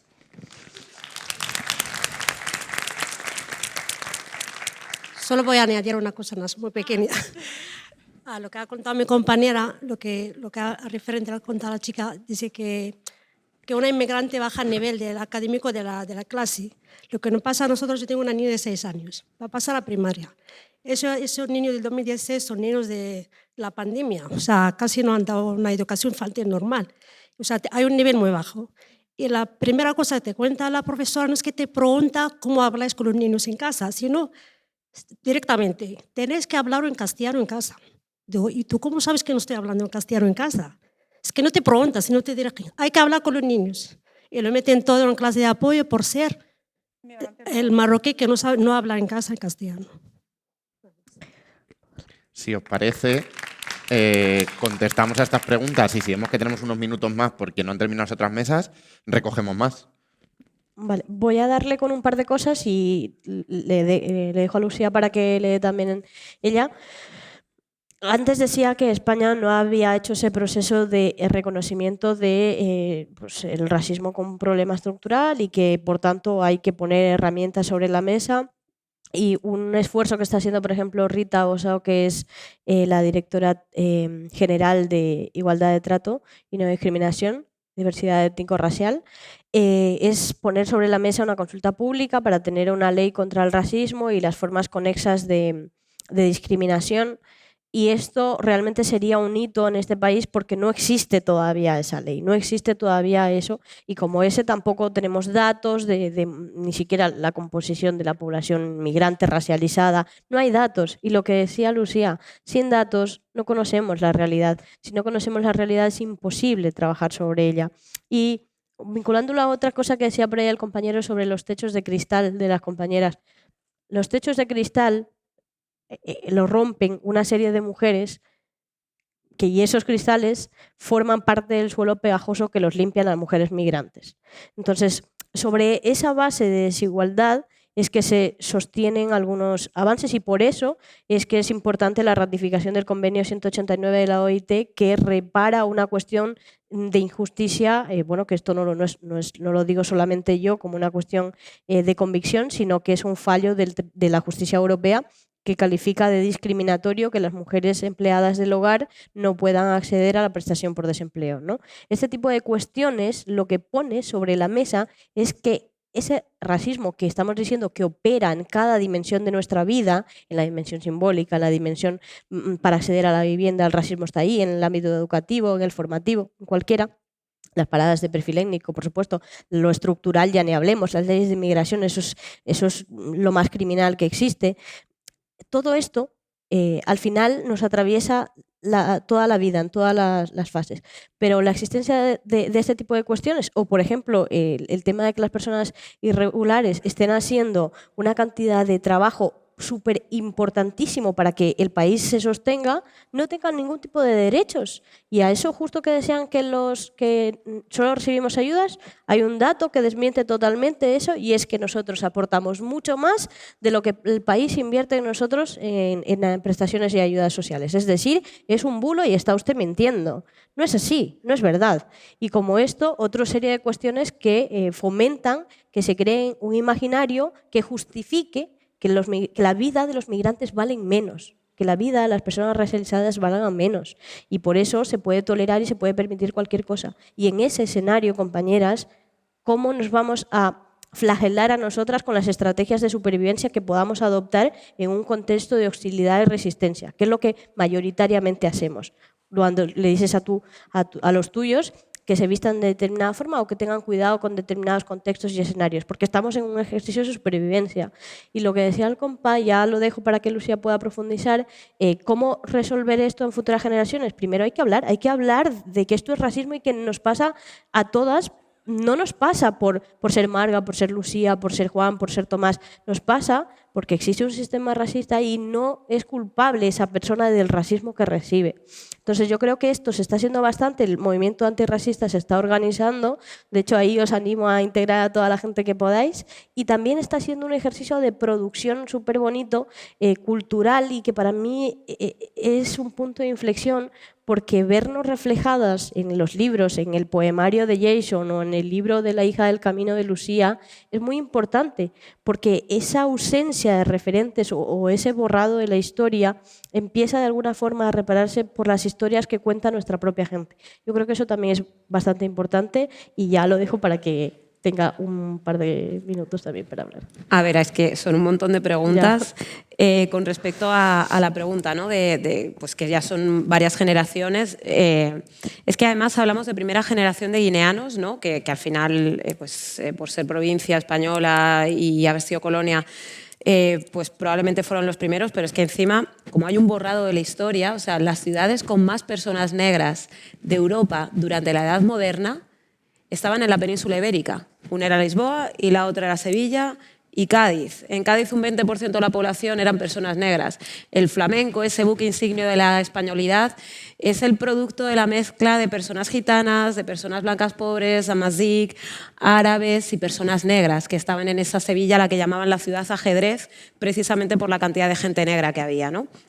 Pero hay un borrado. Entonces, yo no sabría decir cuál es la primera generación, porque es que ha habido tantas y nos separan 14 kilómetros de África. Desde las costas del sur de España se ven las costas del norte de África. Por tanto, es súper complicado. Lo que sí que es verdad, y yo la diferencia que yo veo es que al menos mi padre llegó siendo un adulto y tenía otras herramientas para poder defenderse. Si bien es cierto que debíais ser absolutos marcianos para la gente y debisteis vivir situaciones entre surrealistas y atroces, seguro, pero erais adultos. Contaba Alberto, ¿no?, su situación. ¿Cómo se prepara un niño para eso?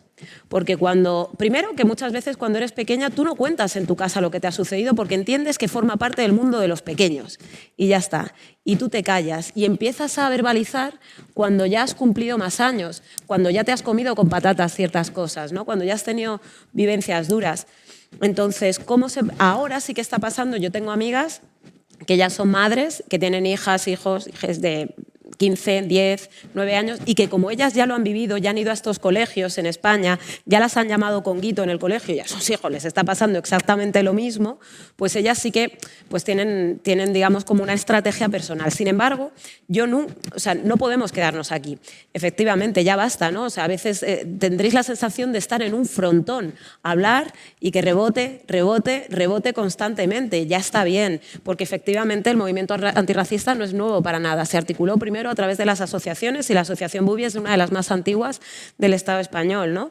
Entonces, yo siento que directamente tenemos que ir a hablar con las instituciones, ¿no?, con lo que estábamos diciendo. O sea, no basta, está guay que nos reunamos aquí, está guay que discutamos y pensemos estrategias, pero nos tenemos que dirigir a esto, ¿no?, al sistema educativo. Tenemos que conseguir que ahí se produzcan cambios. No puede ser que haya tanta gente que se quede por el camino, porque no solo es una pena para esas personas, sino para una sociedad que está perdiendo activos. ¿no? Y no me refiero solo en términos capitalistas, sino está perdiendo pensamiento, no solo manos productivas, ¿no? Entonces tenemos que ir ahí, tenemos que conseguir que haya cambios también en la policía, porque es que es tremendo. Y cuando se denunciaron las identificaciones por perfil racial, recuerdo que hubo un sindicato que habló de ultraje, cuando es una realidad que se encuentra un montón de gente en su día a día. Tenemos que ir a los medios de comunicación porque no tiene consecuencia verter racistadas por parte de profesionales de los medios, pero también por cómo los medios de comunicación a veces hacen las veces de altavoz de las declaraciones de políticos en lugar de matizarlas. Quiero decir, tú puedes decir esto, pero yo no puedo poner este titular, sino decir, las declaraciones, tenemos una responsabilidad, las declaraciones de tal son estas, pero la realidad es que esto y lo otro. Porque la gente se queda con los titulares y al final eso es lo que nos vamos tragando en el día a día y lo que provoca que a esta mujer la paren y que le digan que es que se está quedando con las ayudas y que por eso tiene tantísimos hijos, ¿no? Entonces, claro, y volviendo a lo que comentábamos antes, partiendo de esas vivencias, es muy complicado que nos sintamos en casa en un sitio que no nos hace sentir en nuestro hogar, ¿no? Después, hablabas de la división de la clase obrera, sí, sin duda, y ha funcionado. Lamentablemente ha funcionado, solo hay que ver las previsiones de voto, ¿no? O sea, en el sur de Madrid, en lo que llamaban el cinturón rojo, que cada vez está más verde. Y no es porque sí, al final se han concatenado una serie de crisis económicas, seguimos en 2008, ¿no? Mientras que en otros sitios eso ya acabó, aquí se han concatenado situaciones económicas complicadas y la gente, manipulada probablemente, pero ha decidido, en lugar de pedir explicaciones a quienes están arriba, gestores políticos, pues yo qué sé, por ejemplo, energéticas, ¿no? Eléctricas, pues en lugar de pedir esas responsabilidades, se está pidiendo responsabilidades a sus vecinos, vecinas, que sienten que son recién llegados y que tienen menos derecho. Y ahí hay una parte de visceralidad y aspiracional. El patriotismo tiene un punto de estómago, entonces es más fácil conectar. Luego, lo de racismo, policial, Menas, Mes de la Historia Negra, eran varias cosas. Lo que pasó en Hortaleza fue un atentado. O sea, que hubiera un artefacto explosivo en un centro de menores fue un atentado que nunca se calificó como tal, pero lo fue. Y además es como que se ha dejado pasar. Es que esto es muy fuerte, pero de nuevo, yo como periodista no puedo por menos que culpabilizar, no solo, por supuesto, porque hay un clima político que lo favorece, pero a unos medios de comunicación que llegó un momento en el que hablaban de Menas como sinónimo de criminales, en lugar de como menores extranjeros no acompañados, ergo niños y niñas, ¿no? Eso se olvidó para hacer las veces, pues esto, ¿no? Para convertirlo en sinónimo. Entonces, claro, eso favorece un clima que provoca que además no se pidan explicaciones. Y tú comentabas esto, ¿no? ¿Cómo te acercaste a la policía? ¿Qué se puede hacer? Yo entiendo que lo principal es ir a lo estructural, siempre, a lo sistémico, a las estructuras, a lo que he comentado, ¿no? Medios, tal, educación. Pero también la gente en su día a día puede hacer, porque a veces cuando pensamos en lo sistémico decimos, bueno, pues yo no hago nada. Pues sí, sí se puede hacer y de hecho es muy importante que se haga, porque muchas veces pasó, por ejemplo, con la Asociación de Madres Blancas de Niños Negros, que en muchos casos eran madres de niños adoptados, que cuando ya se empezaron a hablar de racismo las escucharon. Cuando hablamos personas que no somos blancas, ¿sabéis lo que pasa? Que nos dicen que tenemos piel fina, que soy ofendiditas, y yo digo que somos lo contrario, somos paquidermas, tenemos la piel gruesa, porque hemos vivido lo que hemos vivido y aquí estamos, perreando hasta abajo cuando hace falta, ¿sabes? O sea, yo no llevo la pena encima ni una nube negra, bueno, perdón, ni una nube gris. Me refería, lo decía porque las nubes negras son las de la lluvia, ojo, ¿eh? No, pero esto, ¿no? Que es muy importante que también la gente actúe en el día a día, que la gente pueda denunciar, que no parezca que el racismo es un problema solo de las personas que lo padecen, porque el racismo es un problema de cualquier sociedad, ya que cualquier sociedad es mejor si está libre de racismo. Luego, Vamos lo de, cortando ya. Sí, sí, yo creo que... luego, lo de la islamofobia es un movidón, sí. La verdad. O sea, se está trabajando. Yo, por ejemplo, me sorprende muchísimo, he vivido en Londres, porque al final Londres es la casa de muchas personas que aquí no nos sentimos en casa por la cantidad de población que hay de fuera. O sea, en todos los sitios de atención al público, al cliente, mujeres con velo, con hijab, y no pasa absolutamente nada, ¿no? Pero aquí efectivamente hay un problema y en Francia es terrible. Y luego lo de tenéis que hablar castellano en casa o no. Personalmente, yo que no hablo el idioma de mi padre, Fang, cada vez que voy a Guinea me he sentido, bueno, que hace mucho tiempo que no voy, pero cuando he ido a Guinea me he sentido mutilada por no hablar el idioma de mi familia, así que por favor, hablad a vuestros hijos e hijas en vuestro idioma también, que no lo pierdan porque eso es una riqueza.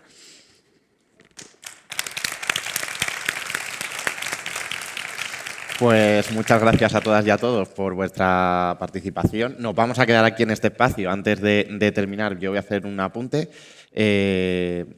Gracias por todas las aportaciones. Hemos tenido a Stacy de la Mesa por la Convivencia, que también ha estado tomando nota para sacar un poco las líneas generales y las conclusiones que vamos a sacar de aquí, y decir que Fuenlabrada no es la panacea porque no tiene la solución a todo, pero es cierto que tiene un buen equipo de gobierno que sobre todo apoya a todo el tema de servicios sociales, a temas migratorios. De hecho, cuando hablabais antes de que no solamente se tiene que hacer una semana de interculturalidad, nosotros este año como Mesa de la Convivencia propusimos hacer un pasacalles intercultural y lo plantamos el domingo de clausura de las fiestas de Fuenlabrada. O sea, que es que fueron ellos mismos los que nos cedieron el espacio, los que nos lo facilitan todo, y que también tenemos un equipo dentro de la policía local, que es el equipo de la diversidad, que también tratan todo el tema de delitos de odio, de discriminaciones. Aquí soy referente, la policía aquí es referente. Sí, de hecho tenemos aquí a un compañero de la policía.